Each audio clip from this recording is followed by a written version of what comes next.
Lady agency आवाजों में प्रचार की सुमधुर कैसेटों की रिकॉर्डिंग के लिए संपर्क करें अमित खैरवारी अनाउंसर।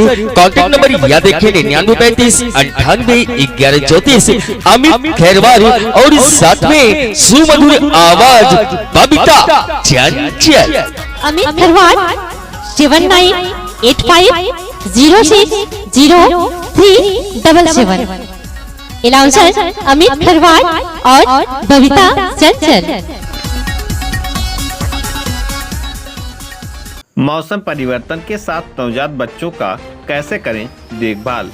बता दें कि आजमगढ़ जिले के अतरौलिया थाना क्षेत्र में बने 100 शैय्या युक्त संयुक्त जिला चिकित्सालय के बाल रोग विशेषज्ञ डॉक्टर पंकज यादव ने बताया कि ठंडक से अब मौसम गर्मी की तरफ तेजी से बढ़ रहा है।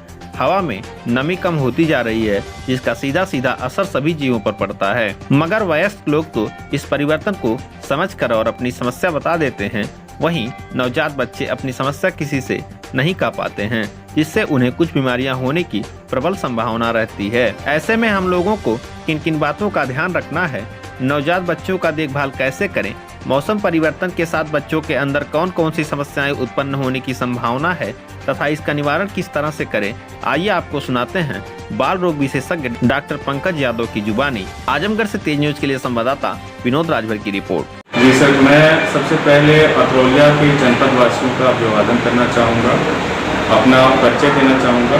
मैं डॉक्टर पंकज यादव, बाल रोग एवं नवजात शिशु रोग विशेषज्ञ 100 शैय्या अस्पताल अतरौलिया में हूँ। और जैसा कि आपका सवाल है कि जच्चा और बच्चा को मौसम चेंज के दौरान क्या सुझाव फॉलो करने चाहिए या क्या इंस्ट्रक्शन फॉलो करने चाहिए, तो उसके बारे में मैं थोड़ा आपको करके बताता हूँ।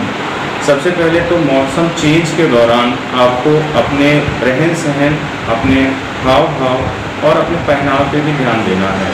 जैसे रात के समय यूजुअली क्या होता है कि टेम्परेचर कम हो जाता है, तो उस दौरान आप पंखा या कूलर या जो भी इस तरह के हैं उनको कम पे रखें, उनको ज़्यादा तेज़ ना चलाएं।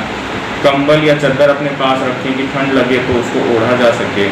अच्छा, छोटे बच्चों के साथ में जैसे 0 से 5 साल तक के बच्चों को, न्यूबॉर्न से लेकर 5 साल तक के बच्चों को खास ध्यान रखें, क्योंकि वो इस समय जो है निमोनिया या डायरिया के शिकार ज़्यादा होते हैं मौसम चेंज के दौरान।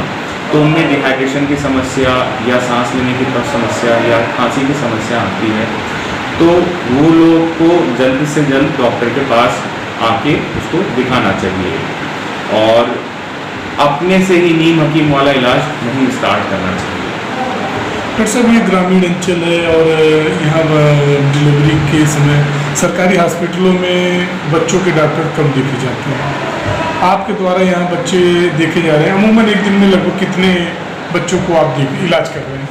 सर, अमूमन मैं 30 से 35 बच्चों का OPD करता हूँ, और उन बच्चों में से जिन बच्चों को रिक्वायर्ड हेल्प होती है या IPD की या तो OPD के फॉर्म में या केवल मेडिसिन के फॉर्म में, तो वो हेल्प उनको मैं प्रोवाइड यहाँ पे करता हूँ।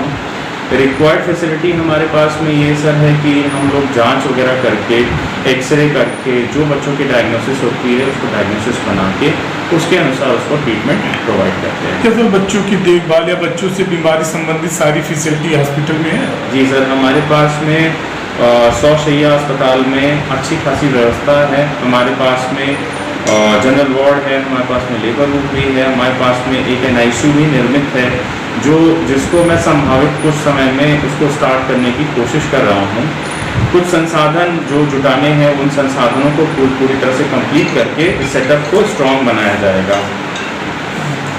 तो क्या सर यहाँ जैसे बच्चों के लिए ICU और इमरजेंसी की जो व्यवस्थाएं हैं उसके अमूमन चालू होने में कितना समय लगेगा? सर, कोशिश तो हमारी यही है कि हम इमरजेंसी की सर्विसेज एकदम 24 घंटा देने के तत्पर रहें।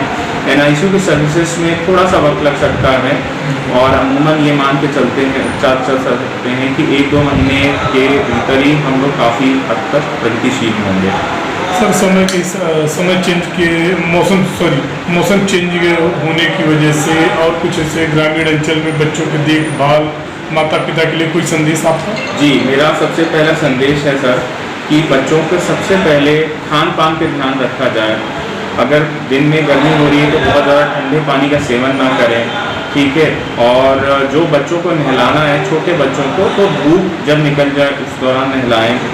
पानी का जो इस्तेमाल कर रहे हैं वो साफ़ पानी का इस्तेमाल करें। पीने का जो पानी है वो गंदी जगह से इस्तेमाल ना हो, संक्रमित ना हो।